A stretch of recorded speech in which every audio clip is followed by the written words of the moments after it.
तो जय हिंद प्यारा दोस्त। आज मैं फिर से बिहार पुलिस के जीके जीएस का प्रीवियस क्वेश्चन लाया हूँ 2023 के बिहार पुलिस के एग्जाम के लिए। जो 2023 में एग्जाम होगा बिहार पुलिस के प्रीवियस का क्वेश्चन जो बिहार पुलिस के एग्जाम में पूछा गया क्वेश्चन है। तो आप लोग इस वीडियो को शुरू से अंत तक देखिएगा। और इसके अलावा बिहार एसएससी के लिए भी मैं क्वेश्चन लाता हूं दोस्तों, तो मेरे चैनल को सब्सक्राइब कीजिए। बिहार एसएससी के लिए भी वीवाई क्वेश्चन है और एसएससी जीडी के एग्जाम के लिए भी वीवाई क्वेश्चन है। तो चलिए यहाँ से क्वेश्चन स्टार्ट करता हूँ। बिहार पुलिस का जो प्रीवियस ईयर का क्वेश्चन है, चैनल को सब्सक्राइब करके रखिएगा ऐसे हर रोज वीडियो देखने के लिए। तो पहला क्वेश्चन यहाँ पे देखिएगा कि पाटलिपुत्र पटना के नाम से कब प्रसिद्ध हुआ था। तो पाटलिपुत्र पटना के नाम से कब प्रसिद्ध हुआ था? तो राइट ऑप्शन हो जाएगा मध्यकाल में पाटलिपुत्र पटना के नाम से प्रसिद्ध हुआ था, याद रखिएगा। पाटलिपुत्र का विकास मध्यकाल में ही हुआ था, याद रखना है। पाटलिपुत्र का विकास कब हुआ था? तो मध्यकाल में हुआ था। पाटलिपुत्र को प्राचीन नाम क्या है? तो पाटलिपुत्र का प्राचीन नाम कुसुमपुर या पुसुमपुर है, याद रखना है। कुसुमपुर, कुसुमपुर या पुसुमपुर है, याद रखिएगा। पुष्पुर है, याद रखिएगा। पाटलिपुत्र का प्राचीन नाम पूछेगा दोस्तों तो कुसुमपुर या पुष्पुर हो जाएगा, याद रखिएगा। पाटलिपुत्र का विकास मध्यकाल में हुआ था। पाटलिपुत्र पटना के नाम से मध्यकाल में ही प्रसिद्ध हुआ था, याद रखना है। अब पाटलिपुत्र का निर्माण किसने करवाया था? तो पाटलिपुत्र का निर्माण उदयनी ने करवाया था, याद रखना है। पाटलिपुत्र का निर्माण किसने करवाया था? तो उदयनी ने करवाया था, याद रखिएगा। नेक्स्ट क्वेश्चन को यहाँ से देखते हैं। नेक्स्ट क्वेश्चन दूसरा नंबर यहाँ पर क्वेश्चन देखिएगा है कि पटना में गोलघर का निर्माण कब हुआ था? तो पटना में गोलघर का निर्माण 1786 में हुआ था, याद रखिएगा। अनाज रखने के उद्देश्य से पटना में गोलघर का निर्माण हुआ था, याद रखिएगा। अनाज रखने के उद्देश्य से पटना में गोलघर का निर्माण हुआ था, याद रखिएगा। नेक्स्ट क्वेश्चन और यहाँ से देखते हैं। तीसरा नंबर यहाँ पर क्वेश्चन है कि यूनान का राजदूत कौन था? तो यूनान का राजदूत कौन था? तो राइट ऑप्शन हो जाएगा मेगास्थनीज यूनान का राजदूत था, याद रखना है। यूनान का राजदूत कौन था? तो यूनान का राजदूत मेगास्थनीज था दोस्तों, याद रखिएगा। एक यूनानी था व्यक्ति, मेगास्थनीज था, यूनानी था, याद रखिएगा। यूनानी था मेगास्थनीज। चंद्रगुप्त मौर्य के दरबार के राजदूत कौन था? तो मेगास्थनीज था दोस्तों, याद रखिए। मेगास्थनीज चंद्रगुप्त मौर्य के राजदूत था, याद रखिए। चंद्रगुप्त मौर्य के दरबार के राजदूत कौन था? तो मेगास्थनीज था दोस्तों, याद रखिएगा। मेगास्थनीज ने इंडिका नामक पुस्तक की रचना की थी, याद रखिए। इंडिका नामक पुस्तक की रचना किसने की थी? तो मेगास्थनीज ने ही रचना किया था, याद रखना। तो याद रखिएगा। तो यूनान के राजदूत कौन था? तो मेगास्थनीज था दोस्तों, याद रखिएगा। ह्यून सांग ने भारत की यात्रा 630 ईस्वी में दोस्तों ह्यून सांग ने भारत की यात्रा की थी। एक चीनी यात्री था दोस्तों। फयान भी एक चीनी यात्रा थी जो भारत की यात्रा किया था, याद रखिए। 499 ईस्वी में यात्रा यह किया था और 630 में ह्यून सांग ने भारत की यात्रा किया था, जो चीनी यात्री था, याद रखिए। पूछा गया था क्वेश्चन कि यूनान का राजदूत कौन था? तो मेगास्थनीज था, जो इंडिका नामक पुस्तिका का रचना किया था, याद रखिएगा। एक यूनानी व्यक्ति था। चंद्रगुप्त मौर्य के दरबार के राजदूत कौन था? तो मेगास्थनीज था, याद रखिएगा। नेक्स्ट क्वेश्चन को यहाँ से देखते हैं। नेक्स्ट क्वेश्चन यहाँ पर चौथा नंबर क्वेश्चन देखिएगा। चौथा नंबर क्वेश्चन का Tata iron and steel company की स्थापना कब हुआ था? तो टाटा आयरन स्टील कंपनी की स्थापना 1907 ईस्वी में जमशेदजी टाटा ने किए थे। टाटा आयरन स्टील कंपनी की स्थापना, याद रखिएगा। ये जमशेदपुर में है। टाटा आयरन स्टील कंपनी कहाँ? तो जमशेदपुर में है। इसकी स्थापना दादा भाई नौरोजी के द्वारा या जमशेदजी टाटा जी के द्वारा किया गया था, याद रखिएगा। और 1600 ईस्वी में ईस्ट इंडिया कंपनी की स्थापना हुआ था, याद रखिए। 1498 में पुर्तगाली ने कालीकट के तट पर अपना पहला कारखाना खोले थे, जो वास्को डी गामा द्वारा, याद रखिएगा। 1898 ईस्वी में ईस्ट इंडिया कंपनी के शासन का अंत हुआ था, याद रखना ये भी। तो टाटा स्टील कंपनी की स्थापना 1907 में जमशेदजी टाटा ने किए थे, जमशेदपुर में। नेक्स्ट क्वेश्चन देखिए यहाँ पे है 5वां नंबर क्वेश्चन। 5 नंबर क्वेश्चन यहाँ पे कि प्राचीन काल में किस स्थल मार्ग से एशिया में यूरोप के बीच व्यापार होता था? तो प्राचीन काल में किस स्थल मार्ग से एशिया में यूरोप के बीच व्यापार होता था? तो राइट ऑप्शन हो जाएगा रेशम मार्ग से। प्राचीन काल में प्राचीन काल में एशिया एवं यूरोप के बीच व्यापार होता था, याद रखना है। रेशम मार्ग से। नेक्स्ट क्वेश्चन देखिए यहाँ पर 6ठा नंबर क्वेश्चन है कि राजा रागनी पुस्तक में कहाँ के इतिहास देखने को मिलता है? तो राजा रागनी पुस्तक में कहाँ के इतिहास देखने को मिलता है? तो जम्मू कश्मीर का इतिहास राजा रागनी पुस्तक में देखने को मिलता है, याद रखिएगा। राजा रागनी पुस्तक के लेखक कौन है? तो राजा रागनी पुस्तक के लेखक कल्हन है, याद रखिए। कल्हन राजा रागनी पुस्तक के लेखक है, याद रखिएगा। कल्हन राजा रागनी पुस्तक की रचना किए थे और राजा रागनी पुस्तक में जम्मू और कश्मीर का इतिहास देखने को मिलता है, याद रखना है। नेक्स्ट क्वेश्चन देखिए यहाँ पर 7वां नंबर क्वेश्चन है कि हिटलर की आत्मकथा का नाम क्या था? तो हिटलर की आत्मकथा का नाम मेरा संघर्ष माई कैंप, मेरा संघर्ष कहीं इंग्लिश होता है माई कैंप। हिटलर का आत्मकथा का नाम क्या था? तो मेरा संघर्ष था। याद रखिए, हम माई जिसे माई कैंप बोलते हैं।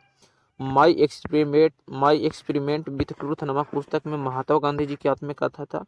विंग्स ऑफ फायर में डॉक्टर एपीजे अब्दुल कलाम की आत्मकथा था। याद रखना। तो हिटलर की आत्मकथा का नाम क्या था? तो मेरा संघर्ष। ये जर्मनी के रहने वाला बहुत ही एक प्रसिद्ध व्यक्ति था हिटलर। ये अपनी आत्महत्या कर लिया था दोस्तों, याद रखना। माई एक्सपेरिमेंट विथ ट्रूथ में महात्मा गांधी जी की आत्मकथा, विंग्स ऑफ फायर में डॉक्टर एपीजे अब्दुल कलाम की आत्मा, मेरा संघर्ष पुस्तक में हिटलर का आत्मकथा। याद रखिएगा, हिटलर जर्मनी का रहने वाला था। 8वां नंबर क्वेश्चन यहाँ पर देखा जाए कि भारत का सबसे बड़ा रबर डैम कहाँ है? तो भारत का सबसे बड़ा रबर डैम गया के बिहार में। दोस्तों याद रखिए, गया के बिहार में भारत का सबसे बड़ा रबर डैम है। तो भारत का सबसे बड़ा रबर डैम कहाँ है? तो गया के बिहार में। याद रखना है। नेक्स्ट क्वेश्चन देखिए यहाँ पर है, और एशिया का सबसे बड़ा गांधी सेतु दोस्तों, एशिया का सबसे बड़ा सेतु गांधी सेतु है, जो पटना के बिहार में ही स्थित है। ये भी याद रखिएगा। 9 नंबर क्वेश्चन के मरुस्थलीय मृदा का विस्तार कहाँ पाई जाती है? तो मरुस्थलीय मृदा की विस्तार राजस्थान राज्य में पाई जाती है, जो क्षेत्रफल की दृष्टि से भारत का सबसे प्रथम स्थान है। याद रखना है। ये भी राजस्थान में ही मरुस्थलीय मृदा का विस्तार सबसे अधिक पाया जाता है। याद रखना। राजस्थान में ही दोस्तों थार रेगिस्तान है, जो जिसे भारत का सबसे बड़ा रेगिस्तान के नाम से भी जाना जाता है। भारत का सबसे बड़ा रेगिस्तान थार रेगिस्तान, और विश्व का सबसे बड़ा रेगिस्तान सहारा रेगिस्तान है, जो पिछले वीडियो में मैं करा चुका हूँ, कल के वीडियो में। तो डिस्क्रिप्शन में लिंक डाल दूंगा, वो देख लीजिएगा। तो मरुस्थलीय मृदा का विस्तार सबसे अधिक राजस्थान में पाई जाती है। याद रखना है। 10वां नंबर क्वेश्चन है कि विश्व का सबसे बड़ा डेल्टा कौन है? तो विश्व का सबसे बड़ा डेल्टा दोस्तों सुंदरबन डेल्टा। याद रखिए, सुंदरबन डेल्टा भारत का सबसे बड़ा डेल्टा है। याद रखना।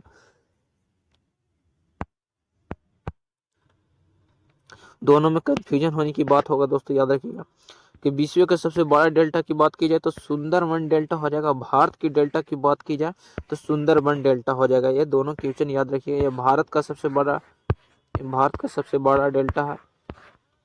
ये पूरा विश्व का सबसे बड़ा डेल्टा है।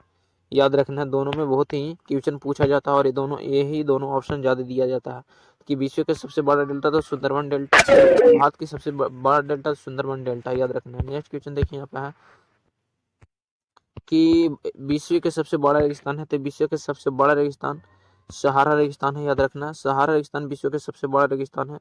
थार रेगिस्तान भारत का सबसे बड़ा रेगिस्तान है। और क्रॉक्स विश्व का सबसे दूसरा बड़ा रेगिस्तान है। क्रॉक्स याद रखना है। तो विश्व का सबसे बड़ा रेगिस्तान सहारा रेगिस्तान, और भारत का सबसे बड़ा रेगिस्तान थार रेगिस्तान है। नेक्स्ट क्वेश्चन देखिए यहाँ पर 12 नंबर क्वेश्चन कि भारतीय राष्ट्रीय कांग्रेस की स्थापना कब हुआ था? तो भारतीय राष्ट्रीय कांग्रेस का स्थापना 1885 में हुआ था। एओ हुम की अध्यक्षता में। याद रखना है। एओ हुम की अध्यक्षता में भारतीय राष्ट्रीय कांग्रेस की स्थापना हुआ था। याद रखना। ये भी इसकी प्रथम मुस्लिम अध्यक्ष बदरुद्दीन तैयबजी थी। याद रखना। तो भारतीय राष्ट्रीय कांग्रेस की स्थापना 1885 में हुआ था। एओ हुम की अध्यक्षता में इसकी प्रथम मुस्लिम अध्यक्ष बदरुद्दीन तैयबजी थी। 14 नंबर क्वेश्चन की गदर पार्टी का स्थापना कब हुआ था? तो गदर पार्टी का स्थापना 1913 ईस्वी में लाला हरदयाल के द्वारा गदर पार्टी का स्थापना किया गया था 1913 ईस्वी में। और 1917 में क्या हुआ था? तो रूस की क्रांति हुआ था। 1919 ईस्वी में जलियांवाला बाग हत्याकांड। तो 1980 में भारतीय जनता पार्टी का स्थापना हुआ था अटल बिहारी वाजपेयी के द्वारा। तो गदर पार्टी का स्थापना लाला हरदयाल के द्वारा 1913 ईस्वी में किया गया था। 15 नंबर क्वेश्चन देखिएगा कि पृथ्वीराज चौहान को मोहम्मद गौरी ने किस युद्ध में हराया था? तो पृथ्वीराज चौहान को मोहम्मद गौरी को किस युद्ध में हराया? तो तराइन के द्वितीय युद्ध में पृथ्वीराज चौहान को मोहम्मद गौरी ने हराया था। याद रखिएगा। इनके और प्रथम युद्ध तराइन का 1191 में हुआ था। चंदवार का युद्ध 1193 में हुआ था। रणथंभौर का युद्ध 1194 में हुआ था। याद रखना है। तो पृथ्वीराज चौहान को मोहम्मद गौरी ने किस युद्ध में हराया था? तो तराइन के द्वितीय युद्ध में हराया गया था। याद रखिएगा। राइट ऑप्शन 15 का दूसरा हो जाएगा। तराइन का प्रथम युद्ध 1191 में मोहम्मद गौरी और पृथ्वीराज चौहान के बीच में लड़ा गया था। नीचे थोड़ा सा जूम कर छोटा कर लेते हैं यहाँ पे स्क्रीनशॉट। यहाँ पे लिखा गया तराइन का प्रथम युद्ध 1191 इसमें मोहम्मद गौरी और पृथ्वीराज चौहान के बीच में लड़ा गया था। कोई थी? याद रखना। इसी मैदान पर दूसरी लड़ाई 1192 में हुआ था। तराइन का क्या दो युद्ध हुआ था, 1191 में, एक 1192 में। और हुआ था दूसरा युद्ध। प्रथम युद्ध में पृथ्वीराज चौहान की विजय रहे। प्रथम युद्ध में कौन जीते थे? पृथ्वीराज चौहान, जो 1191 में हुआ था। युद्ध में पृथ्वीराज चौहान जीते थे, जबकि द्वितीय युद्ध में मोहम्मद गौरी विजय रहे थे। याद रखिएगा। प्रथम युद्ध में पृथ्वीराज चौहान जीते थे, द्वितीय युद्ध में मोहम्मद गौरी ने जीते थे। याद रखना। नेक्स्ट क्वेश्चन देखिए 16 नंबर क्वेश्चन के यहाँ पे है।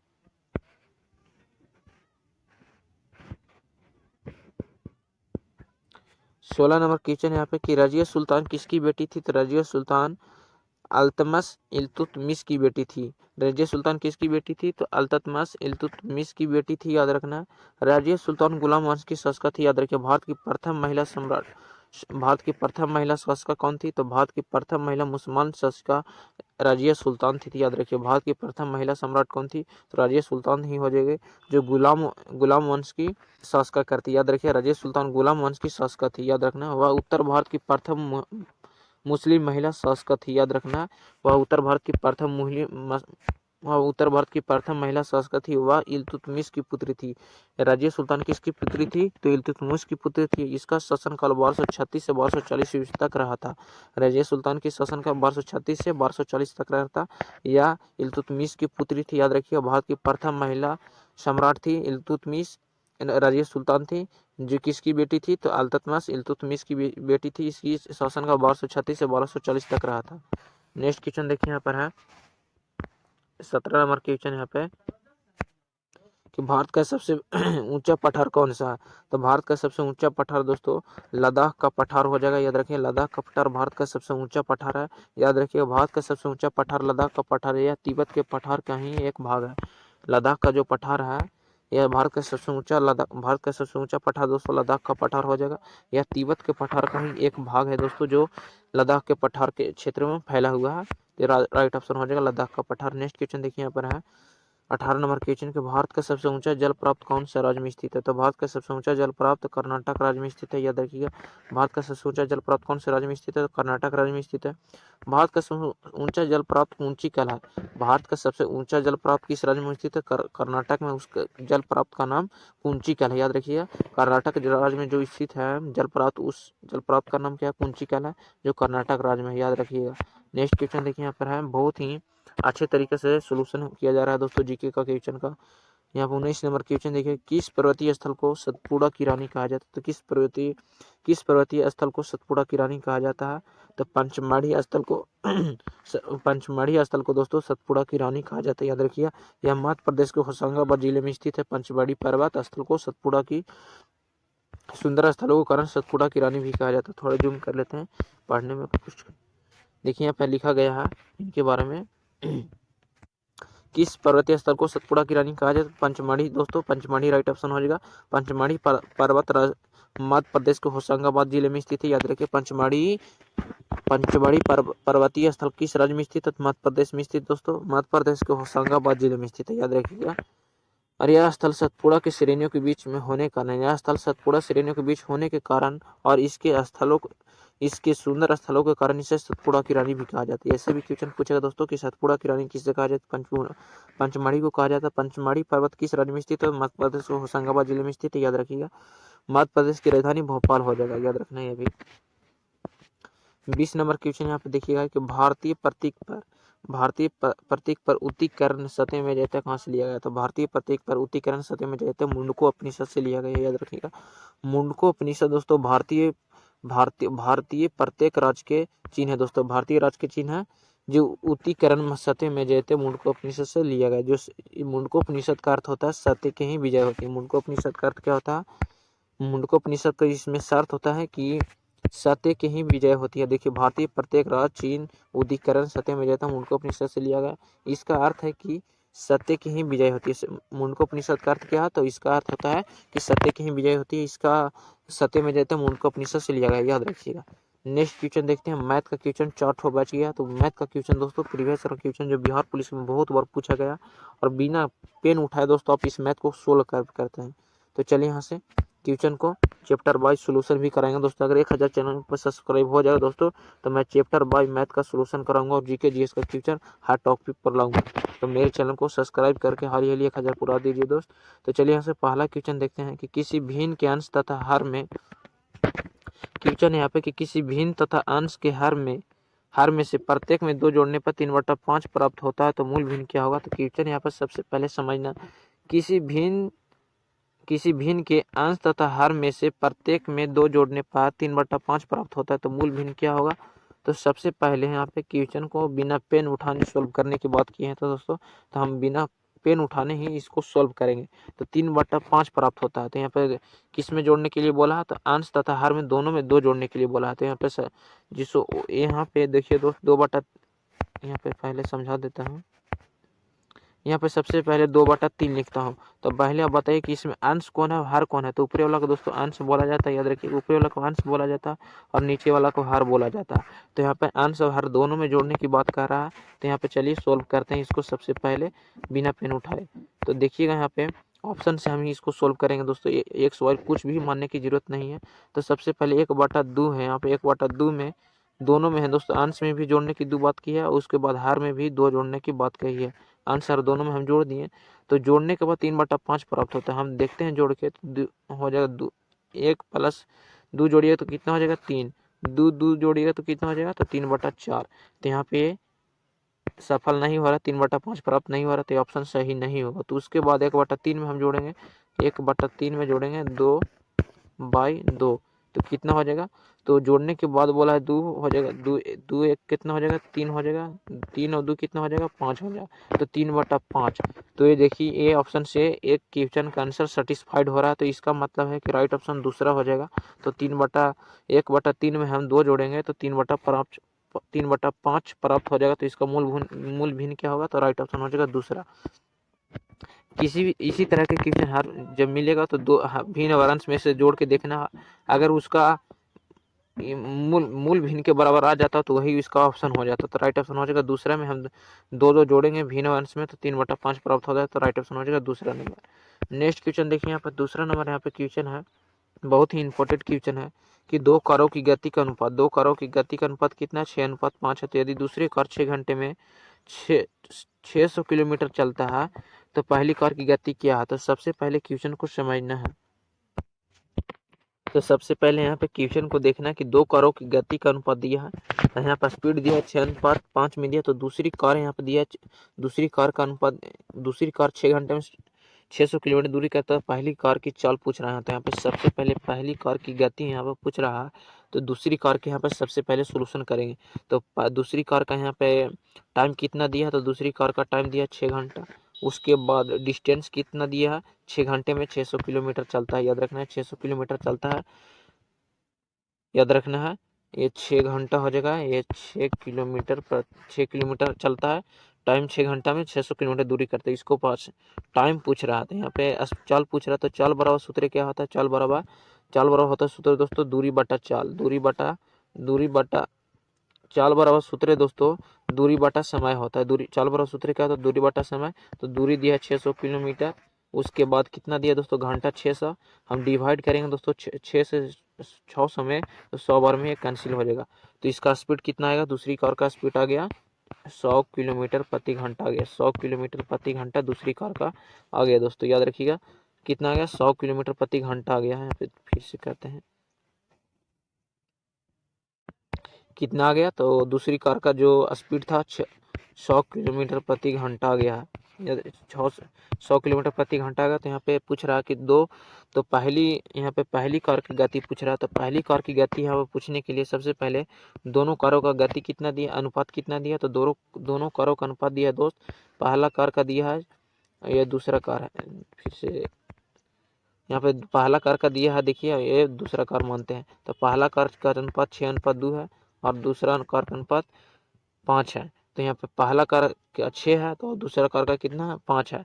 तो दूसरा कार का यहाँ जब 5 है तो दूसरी कार का जब स्पीड हम 100 किलोमीटर निकाल लिए हैं, तो दूसरी कार का जो अनुपात से हम चाल में हम जब भागा देंगे दोस्त, 5 से जब हम भागा देंगे अनुपात से, तो कितना बार में डिवाइड होगा, तो 20 बार में डिवाइड होगा। 20 25 100 कट जाएगा। तो हम 20 से हम जब यहाँ पे 20 से हम गुना करेंगे 5 में, तो कितना आ जाएगा, 100 किलोमीटर प्रति घंटा के चाल से दूसरी कार चल रहा है। तो उसी प्रकार हम जब पहली में 20 से गुना करेंगे तो कितना हो जाएगा, 6 दूनी 12, 120 किलोमीटर प्रति घंटा के चाल से पहली कार भी चलेगा। पहली कार कितना आ जाएगा, तो राइट ऑप्शन हो जाएगा 120 किलोमीटर प्रति घंटा के चाल से पहली कार चल रही होगी। राइट ऑप्शन हो जाएगा तीसरा नंबर ऑप्शन। 120 किलोमीटर प्रति घंटा के चाल से पहली कार की गति होगी। दूसरी कार का 100 होगा और पहली कार का 120 किलोमीटर प्रति घंटा को याद रखिएगा। इसी तरह से नेक्स्ट क्वेश्चन देखिए यहाँ पर तीसरा नंबर क्वेश्चन की दो संख्याएं 3:4 के अनुपात में है, तो उनमें से प्रत्येक को बढ़ाने पर अनुपात 9:10 हो जाता, तो संख्या क्या होगा। तो सबसे पहले दो संख्याओं का अनुपात दिया है, तो सबसे पहले दो संख्याओं का अनुपात 3:4 दिया है, तो लिख देंगे। उसके बाद दूसरे दोनों कारों का फिर उसके बाद कितना दिया है, उनमें से प्रत्येक को बढ़ाने पर 9:10 हो जाता है, तो संख्या ज्ञात करें। तो उनमें से प्रत्येक को बढ़ाने पर यहाँ पे 9:10 हो जाता है। ये क्वेश्चन गलत है दोस्तों, क्वेश्चन गलत है, थोड़ा देख लेते हैं क्वेश्चन को। अब क्वेश्चन थोड़ा सही हो गया दोस्तों, क्वेश्चन को फिर से पढ़ते हैं इसको कि दो संख्याएं हैं 3:4 के अनुपात में, तो उनमें से प्रत्येक को 30 बढ़ाने पर 9:10 हो जाता है। 9 कितना हो जाता है, तो संख्या यहाँ पे ज्ञात करने की बोल रहा है, इसको संख्या ज्ञात करने के बोल रहा है। तो सबसे पहले यहाँ पे देखिएगा दो संख्या को अनुपात दिया है, तो दोनों संख्या को अनुपात सबसे पहले यहाँ पे उतार लेंगे।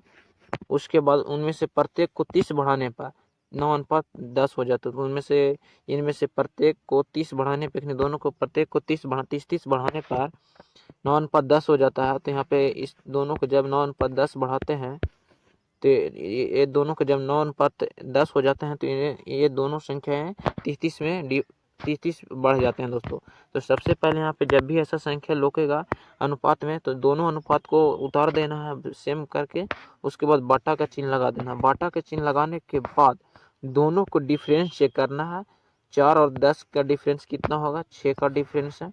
उसके बाद 3 और 9 का डिफरेंस कितना है, तो ये भी 3 और 9 का डिफरेंस भी कितना है, 3 और 9 का भी डिफरेंस कितना का है, तो 6 का ही है। उसके बाद कितना बढ़ाने के लिए बोल रहा था, 30 बढ़ाने के लिए बोल रहा था। 6:6 6 अनुपात का मतलब क्या होता है, तो बाटा होता है, तो 6/6 लिख देंगे। उसके बाद हम 6 यहाँ पे क्रॉस मल्टीप्लाई करवा देंगे, बराबर लिख देंगे। उसके बाद हम एक 6 से हम इसको डिवाइड करेंगे, तो कितना बार में कट जाएगा, तो 6×5 = 30। तो संख्या ज्ञात करने के लिए बोल रहा था, तो यहाँ पे सबसे पहले कितना आ गया, यहाँ पर डिवाइड किए तो 6 से हम 30 में डिवाइड किए हैं, तो 5 आ गया। अगर हमको पहली संख्या बोल रहा था, यहाँ पे सबसे पहले पहली संख्या जो पूछ रहा था, अगर दूसरी संख्या यहाँ पर पूछता तो 9 से गुना करवाते और 10 से गुना करवाते। यहाँ पर पहली संख्या कितना है, 3:4। तो 5 से हम इसमें गुना कराएंगे तो कितना हो जाएगा, तो 5 × 15 हो जाएगा। 3 में गुना करेंगे तो उसके बाद अनुपात लगाएंगे। फिर 5 से हम 4 में गुना करवाएंगे तो कितना हो जाएगा, 20 हो जाएगा। तो इसका राइट ऑप्शन हो जाएगा 15 और 20, राइट ऑप्शन पहला हो जाएगा। जब भी ऐसा संख्या लोकेगा, सबसे पहले उस दोनों अनुपातों को उतार लेना। उसके बाद डिफरेंस चेक करना। अगर डिफरेंस सेम रहता है, तो सबसे पहले जितना डिफरेंस आता है उसके जितने बढ़ाने का अंक बोलता है उसको हम बराबर यहाँ पे लिख लेंगे। उसके बाद जितना डिफरेंस आता है उसको हम काट लेंगे उतना बार में। काटने के बाद पहली संख्या पूछ रहा था उससे हम जितना कटने के बाद आता है उससे हम इसमें पहली संख्या में गुना करवाते हैं, और गुना करवाने के बाद सेम लिखते हैं, और वही आंसर इसका हो जाता है। तो राइट ऑप्शन हो जाएगा 15-20। तो जय हिंद दोस्तों, आज के वीडियो में इतना ही।